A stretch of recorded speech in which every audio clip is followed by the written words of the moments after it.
Doordarshan Saptagiri channel ప్రేక్షకులకు నమస్కారం. Career guidance కార్యక్రమానికి స్వాగతం, సుస్వాగతం. మారుతున్న కాలంలో మార్కెట్ అవసరాలకు తగ్గట్లు విద్యా బోధన ఉండాలనేది జగమెరిగిన సత్యం.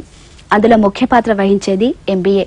మరి ఎంబీఏకి సంబంధించిన విద్య, ఉపాధి అవకాశాల గురించి ఎన్నో విషయాలు తెలియజేయడం కోసం ఈరోజు మన స్టూడియోకి ఆహ్వానించాం జేఎన్టీయూ హైదరాబాద్ లో school of management director professor AR Aryasri గారిని. మరి వారిని అడిగి మరిన్ని వివరాలు తెలుసుకుందాం. నమస్కారం అండి ఆర్యశ్రీ గారు. నమస్కారం. ఓకే, మీ డౌట్ ఏంటో చెప్పండి. నేను డిగ్రీ బీఎస్సీ కంప్లీట్ చేశాను. ఓకే, నేను ఇప్పుడు ఎంబీఏ చేయాలంటే ఎలా ఉంటుందండి? ప్రొసీజర్ ఏంటి అని అడుగు. డిగ్రీ చేశాడు, ఎంబీఏలో చేరాలంటే ఎంబీఏ చేద్దాం అనుకుంటున్నాను. అంటే ఏం తీసుకోవాలి? డిగ్రీలో ఏం చదువుకున్నారమ్మా? BSc MPC sir. డిగ్రీలో MPC degree BSc general MPC. Okay, general ఎంపీసీలో కంప్లీట్ చేశాడు బీఎస్సీ. మీరు ఎంబీఏ చేయండి అమ్మా, ఎంబీఏ చేయండి. ఎంబీఏలో మీరు ఎంపీసీ చేసిన విద్యార్థులకి చాలా చాలా అవకాశాలు కనబడతాయి. ఎందుకంటే కొన్ని కోర్సెస్ ఉన్నాయి, బిజినెస్ అనలిటిక్స్ అని, బిజినెస్ ఇంటెలిజెన్స్ అని. ఇవి ఐటీ డొమైన్లో కూడా వస్తాయి అనమాట. Business intelligence using data warehousing, data mining, అలాగే ఫైనాన్షియల్ అనలిటిక్స్. ఎంపీసీ చేసిన పిల్లలు చాలా అవకాశం పట్టేస్తారు, చాలా ఫాస్ట్గా అర్థం చేసుకుంటారు. వాళ్ళ కామన్ సెన్స్ కొంచెం ఎక్కువ, లాజిక్ ఎక్కువ. వాళ్ళకి బిజినెస్లో కావాల్సింది ఇదే, common sense, logic, presence of mind. ఈ మూడింటిని టెక్స్ట్ బుక్ లో మనం పాఠం చెప్పలేం కనుక కేసెస్ ద్వారా వాళ్ళకి అన్వయించి ఎక్స్ప్లెయిన్ చేయగలుగుతాం. సో అప్పుడు పిల్లలు చాలా షార్ప్ గా పైకి రావడానికి అవకాశం ఉంటుంది. I strongly recommend for you to do MBA. Okay, Aryasri garu Siddipet నుంచి రాజు గారు మనతో మాట్లాడడానికి రెడీగా ఉన్నారు. హలో. గుడ్ మార్నింగ్ రాజు గారు, మీ డౌట్ ఏంటో అడగండి. సార్, మాకు ఇంటర్మీడియట్ తర్వాత కొద్దిగా గ్యాప్ వచ్చింది, మళ్ళీ డిగ్రీ తర్వాత కూడా కొద్దిగా గ్యాప్ వచ్చింది. ఎంబీఏ చేసే విధంగా ఉంటుంది సార్? మీరు గ్యాప్ అనుకోకండి, ఒక అవకాశం అనుకోండి దాన్ని. అంటే మీరు ఈ గ్యాప్ లో మీరు ఏం చేస్తారో కూడా తెలుసుకోవాలి. కొంచెం మీరు ఎక్కడ వర్క్ చేస్తారా గ్యాప్ లో? లేదు, జస్ట్ గ్యాప్ అయితే వచ్చింది. గ్యాప్ వస్తే మీరు ఆ గ్యాప్ లో మీరు ఏం చేశారు, ఎక్కడైనా మీరు పనిచేస్తారు అనుకుంటే ఒక ఇండస్ట్రీ నా కళ, ఒక స్వయం ఉపాధి పథకంలో మీరు పనిచేసినా గానీ ఆ నాలెడ్జ్ మీరు దీంట్లో వాడుకోవచ్చు. అసలు అమెరికా లాంటి వర్ధమాన దేశాల్లో ఎంబీఏ అటువంటి కోర్సు సులభంగా ఎవరికి ఇవ్వరు. ఇంటర్మీడియట్ అయిపోయింది, డిగ్రీ అయిపోయింది, నేను ఎంబీఏ చేస్తానంటే మన భారతదేశంలో ఇస్తున్నాం కానీ అమెరికా లాంటి కంట్రీస్ లో ఎవరు. ఎందుకంటే అక్కడ ఎంబీఏ నేర్చుకోవాలంటే మొట్టమొదట ప్రెసెన్స్ ఆఫ్ మైండ్ అని చెప్పాను చూడండి. ప్రాక్టికల్ గా అసలు ప్రపంచాన్ని అర్థం చేసుకునే కెపాసిటీ వాడికి రావాలి.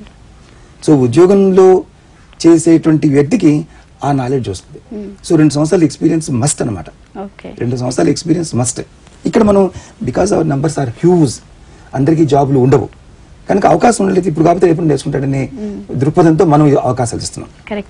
కనుక ఈ గ్యాప్ వచ్చిన వ్యక్తికి అది గ్యాప్ అని నెగిటివ్ గా అనుకోకుండా దాన్ని పాజిటివ్ గా తీసుకుని మీరు ఎంబీఏ చేస్తే మీకు మంచి అవకాశాలు కనపడతాయి. ఓకేనండి, శేఖర్ గారు నెక్స్ట్ లైన్ లో ఉన్నారు. Hello. Good morning. Good morning అండి శేఖర్ గారు, మీ డౌట్ ఏంటో అడగండి. Sir good morning sir. Good morning మా. సార్ నాది బీఫార్మసీ అండ్ బీఫార్మసీ చేశాను సార్ నేను. అండ్ ఎంబీఏ కూడా అయిపోయింది సార్. ఇప్పుడు రైట్ నో నేను ఫోర్త్ సెమిస్టర్ ఎగ్జామ్స్ వస్తున్నాను sir from OU university. Sir అయితే ఇట్లా వేరియస్ జాబ్స్ కి అప్రోచ్ కావాలంటే ఎలా సార్? మంచి క్వశ్చన్. వేరియస్ జాబ్స్ కి అప్రోచ్ కావాలంటే ఎలా? మీరు ఎంబీఏలో ప్రాజెక్ట్ చేసి ఉంటారు, ఆ ప్రాజెక్ట్ ఫార్మాకి రిలేటెడ్ ప్రాజెక్ట్ చేసి ఉంటే. చేశాను సార్. సార్ అది promotion and distribution management in pharma industry చేశాను sir. Natco pharma very good. మీరు ఫార్మా ఇండస్ట్రీస్ మీదనే ఎక్కువ ఫోకస్ చేయండి. మనకు అవకాశాలు మనకు హైదరాబాద్ లో చాలా ఉన్నాయి. Hyderabad is a hub for pharma industry. అదే సార్, కానీ అప్రోచ్ ఎలా కావాలో కొద్దిగా మీరు. అక్కడ అప్రోచ్ కావడానికి మీకు ఇందాక చెప్పాను, మనకు విద్యార్థులు ఏం చేయాలంటే ప్రొఫెషనల్ బాడీస్ తో లింకేజెస్ పెట్టుకోవాలి. ప్రొఫెషనల్ బాడీస్ ఈ రోజున హైదరాబాద్ మేనేజ్మెంట్ అసోసియేషన్, తర్వాత నేషనల్ హెచ్ఆర్డి నెట్వర్క్, తర్వాత పబ్లిక్ రిలేషన్స్ ఆఫ్ ఇండియా, ఇంకా మీకు పబ్లిక్ రిలేషన్స్ ఆఫ్ ఇండియా, ఇంకొక ఆర్గనైజేషన్ మనం చెప్పొచ్చు ఇన్స్టిట్యూషన్ ఆఫ్ ఇంజనీర్స్. వీళ్ళంతా లెక్చర్స్ పిలుస్తుంటారు ఎవ్రీ ఈవినింగ్ కాదు. Hyderabad management association for example every Thursday పెట్టుకుంటుంది. అలాగే ఎన్హెచ్ఆర్టీ నెట్వర్క్ వాళ్ళు ఒక సాటర్డే పెట్టుకుంటారు. అలా ఇప్పుడు వీలైతే ఒక డిఫైన్డ్ డే పెట్టుకుంటారు. అది అందరికి ఇన్ఫర్మేషన్ ఇస్తారు. అక్కడ మీరు వెళ్ళి మీరు ఒక పైసా కట్టకల్లా వాళ్ళు మీరు వస్తే వామ్ వెల్కమ్ ఇస్తారు. వాళ్ళు టీ కాఫీ ఇచ్చి మీరు కూర్చోబెట్టి ఎక్స్పర్ట్స్ తో మీకు లింకులు పెడతారు. Okay. ఆ లింకేజెస్ పెట్టినప్పుడు సార్ నాట్కో ఎక్స్పర్ట్ అనుకోండి, లేదా ఫార్మా ఇండస్ట్రీ అనుకోండి, కన్సల్టెంట్ అనుకోండి, మేనేజ్మెంట్ కన్సల్టెంట్ అనుకోండి, మార్కెటింగ్ కన్సల్టెంట్, అన్న నేను ఇలా చేశాను అవకాశాలు ఉన్నాయంటే అరే నువ్వు రేపు నన్ను వచ్చుకోవాలంటాడు. Close. That is the power of networking. నేను క్లాస్లో పాఠం వింటాను, మా సార్ చెప్పింది నాకు వేదం, ఇంకా నేను ప్రపంచాన్ని నేను మర్చిపోతానంటే you are dead, little dead. Contacts లేకపోతే ఎవరు మనకు ఉపయోగపడతారు.